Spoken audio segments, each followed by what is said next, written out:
This is one of my yards.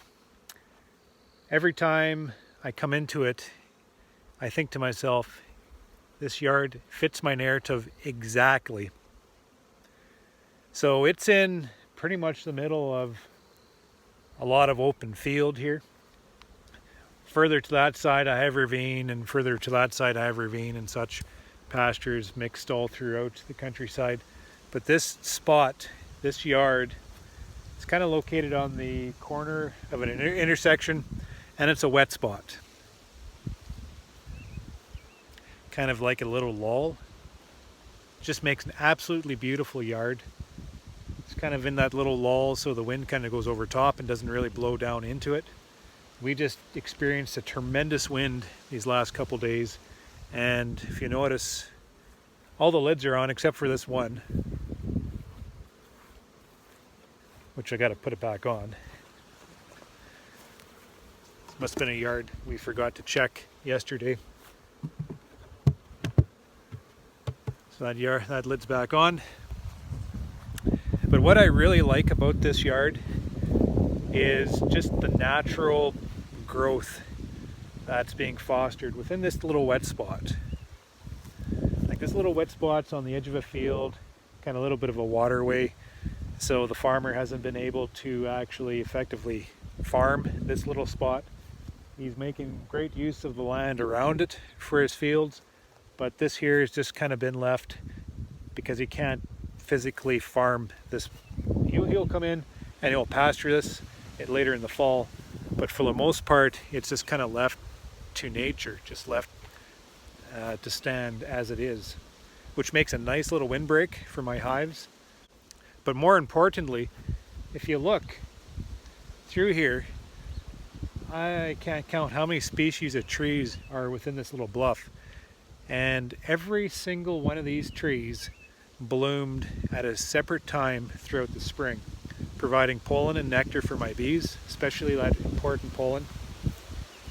You look at a tree right here, this willow tree. There's so many willow trees I don't even know the names of them all. But here's another one blooming. This is the latest one that come into bloom, and the bees are all over it, bringing in whatever type of pollen that is into the hives to provide nutrition. So as one tree finishes blooming, another one picks up and starts blooming, and it just creates that continuous flow, that continuous source of food that my bees can feed on. Not only my bees, but other natural pollinators within the area. So now the trees, they'll be finished up pretty soon with their blooming. They'll be done. They've set seed, they're developing the seed, and they're growing. Now the perennials and the annuals start to take hold.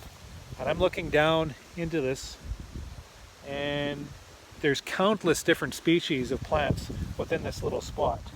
Just very lush, very abundant, and very diverse within this little spot. And this little spot maybe accounts for, it wouldn't be a quarter acre of land, but the wealth that this little quarter of acre land is developing for my bees and for all the natural pollinators in the area is absolutely gold. And there's tremendous value placed on just a little piece of land like this. And this is the point I'm trying to get across. I mean, we can farm our lands. We have to feed ourselves. It's very important. We have to utilize our property. It's business. We have to stay in business. We have to be able to extract as much production as we can off the property available as we can to be able to maintain our livelihoods and to feed ourselves. But at the same time, we need to recognize that we need to be able to leave just little pockets of the natural world around the edges. Is all we need to do. Just those little places around the edges, just to allow other things to live, just to be able to provide that natural food for other things to feed on. And if we can do that, if we can make just that little bit of space, if we can provide just that little bit of effort and understanding of the importance of all this natural world, of the natural diversity, if we can foster that within our environment, then we might be able to creep a little bit closer to that balance that we're all trying to figure. The balance between agriculture and then the balance between the natural world. And this is really important for beekeepers, because as beekeepers we need places like this. We need that natural pollen, the natural inflow of food to be able to develop our hives and build these monster nests. And with that, we need to be able to tap into agriculture to be able to provide our livelihoods, to extract that massive amount of nectar off these fields, to provide, revenue coming in from pollination sources. Just, there is a balance, there's a relationship that we have to maintain, and we have to be very careful as beekeepers that we're always complaining about farmers having closed perspective. We have to, as beekeepers, also broaden our perspective and recognize that the balance is extremely important. We have to promote agriculture. We have to champion agriculture. We are a part of agriculture.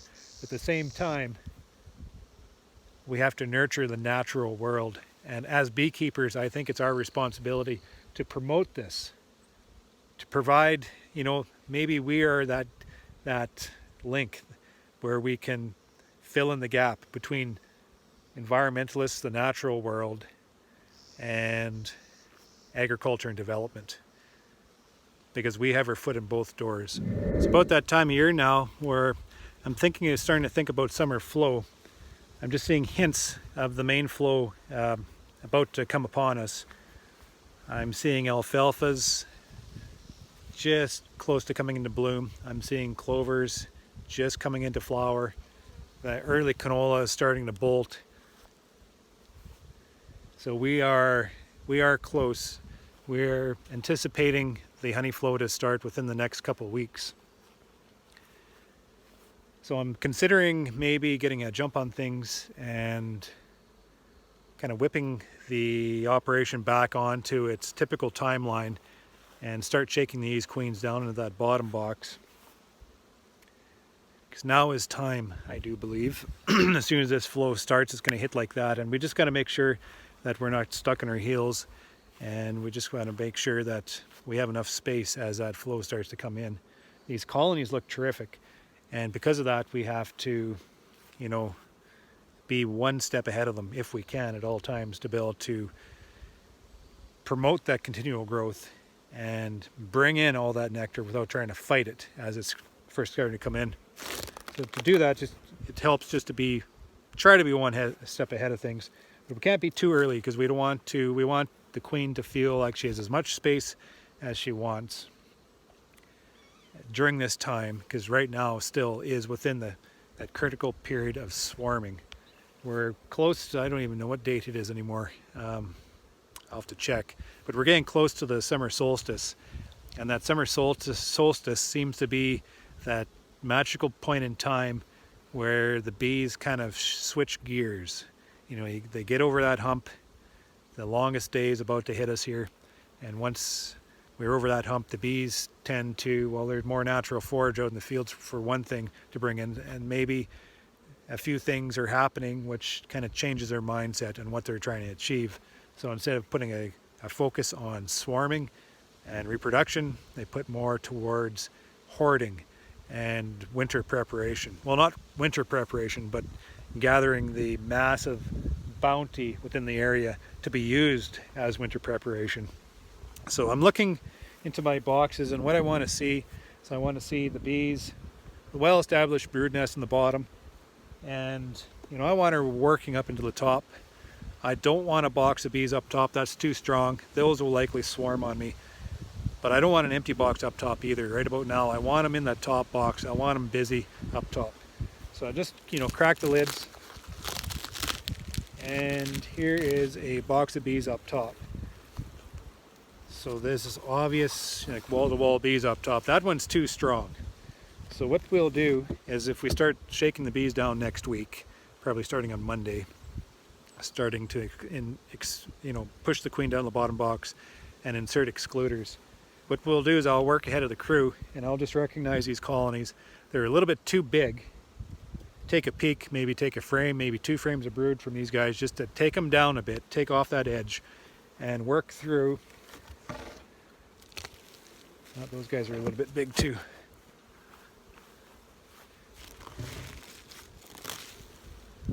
Those guys are right on the money.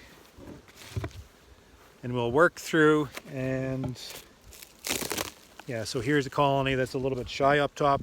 They haven't really started work up here yet. So I've recognized those and just kind of dropped those brood frames down into the smaller units just to help them pick up. So what in fact that does is it pulls down the larger ones. I'm just taking this frame of brood, just shaking the bees off, taking the brood, just pulling them down a little bit maybe to take the edge off swarming, and inserting that brood straight into a colony that's just a little bit smaller and just help it catch up a little bit. That'll just help even out the whole apiary, just bring everything more so to a common strength, and it won't cost me a hell of a lot of time. If I got the guy shaking behind me, putting in excluders, I'll work ahead and I'll just kind of sift the brood ahead as I sort it through as we go through the yard with our work. I'm out with the grass seeder again, sowing Phacelia in all the low spots, the wet spots, just kind of the edges around the fields. And I've been talking to many beekeepers lately, and it seems like everybody is out just sowing those little pockets, those little corners on whatever they own. Beekeepers generally don't own a lot of property, but you know, even bugging their neighbors to, hey, just let me sow a little bit of flowers in that wet spot that you're not able to access. So that is really neat.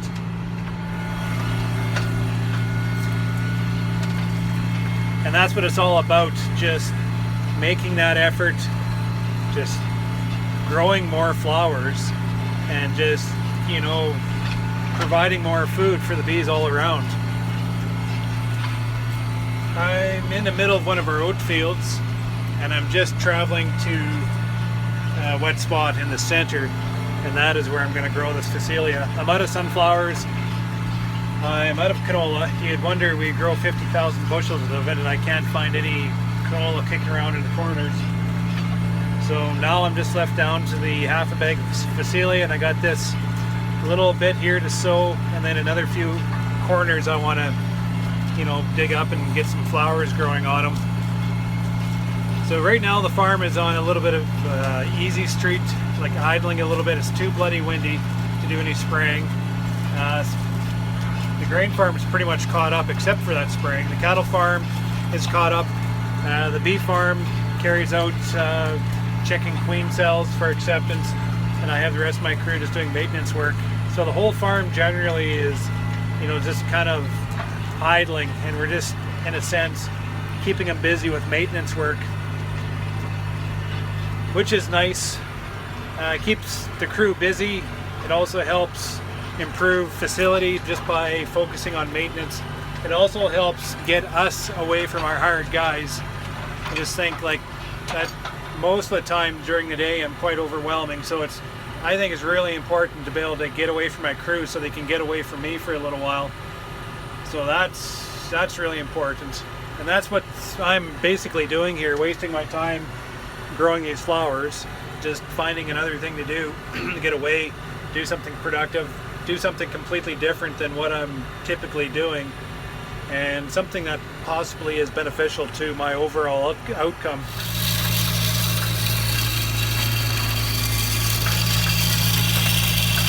Certainly pretty crude. Can you imagine if everybody just put even just a tiny little bit of effort into sowing down these little wet spots, just providing a little bit of natural growth of flowers? We would have a countryside full of flowers again. We would have a healthy bee population. We would have pollinators with a buffet in front of them at all times. And you know, just this little piece of land that wasn't able to be utilized, we can't farm it this year. It's too wet. Now it's too late. It's dried up. Put flowers on. Takes a little bit of effort. I guess we got to give a damn first off, but that's my point. Dropping cells into failed mating units. I just got back from a yard that I run 65% success, and I'm not very happy with that. That is probably the worst I've done so far in queen rearing, but it's just a yard of 50. So now I'm in a yard of 60 here. We checked 60 and we're running a 86% acceptance on this one. So hopefully things improve as we go. So these failed units, we drop, whoops, it doesn't help. We drop another cell into them. Only the units that look like they're viable. Obviously this one is, it has 4 frames of bees yet in it. So they're likely young bees. So we will drop another cell into this failed unit and try it again.